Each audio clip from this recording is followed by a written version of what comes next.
Hi, and welcome again to our little YouTube channel. This is Dr. Cumandra, or Dr. C as everybody calls me. Today we'll talk briefly about sleep.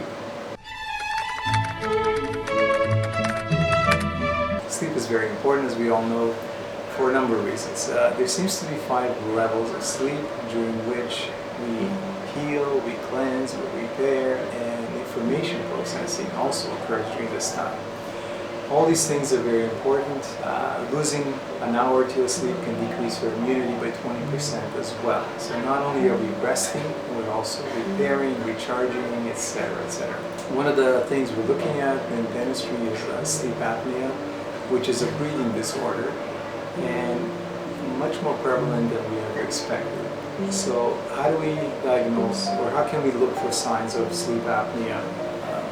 Especially in young kids, it seems to come with very restless sleep, where the child is laying down one way and they're moving around bed almost all night long. Dark circles under the eyes are quite common as well, and just a sense of tiredness or fogginess or an inability to pay attention.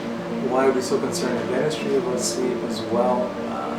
If we don't have enough sleep, we tend to clench and grind more, or if we have poor sleeping habits, we tend to grind at night as well. Grinding at night can create about over 1,000 pounds a square inch, whereas normal chewing breaks off about 150 pounds. So just a relative scale, almost 10 times more damage can occur during sleep than during the day, because there's no fail-safe mechanism that operates at night.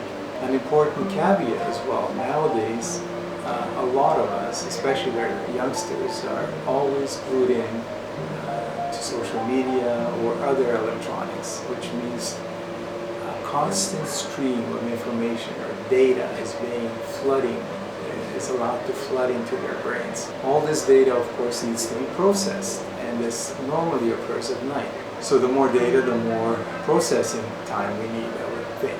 And yet, our sleeping habits haven't really changed over the years. If one lived in the Middle Ages, how many new bits of information could we have gathered? Let's say 10. Nowadays, it can be thousands of bits of information per day, from gaming to news to magazines to social media to everything. So it can be a bit of an overwhelm. If we're a little bit overwhelmed, what this may do is put it into a more sympathetic or fight or flight side of the equation versus parasympathetic, which is more normal or calm state. So if we're staying more and more very in sympathetic mode, we tend to clench more, grind more, even during the day, which results, of course, in cracks in teeth, chips, or just out and out breaks of the teeth. It also calcifies the nerves of the teeth, making them more prone to root canals, etc. What if you can't sleep? Well, there's little tricks. One is avoid blue light or bright light at least an hour or two before. So that means turn off Netflix, TV, computer screens, etc. Give yourself the time to settle down and get out of that really high intensity and intense mode. As well, we need to get the eyes used to the fact that it's night.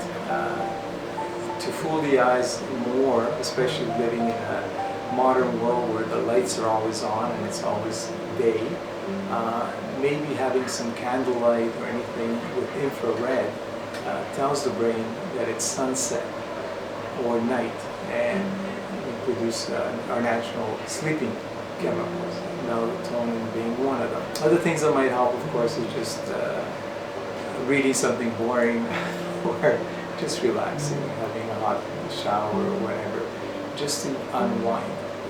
And then the whole body can process normally doing these things. So I hope that was useful, and thanks for watching. Bye-bye.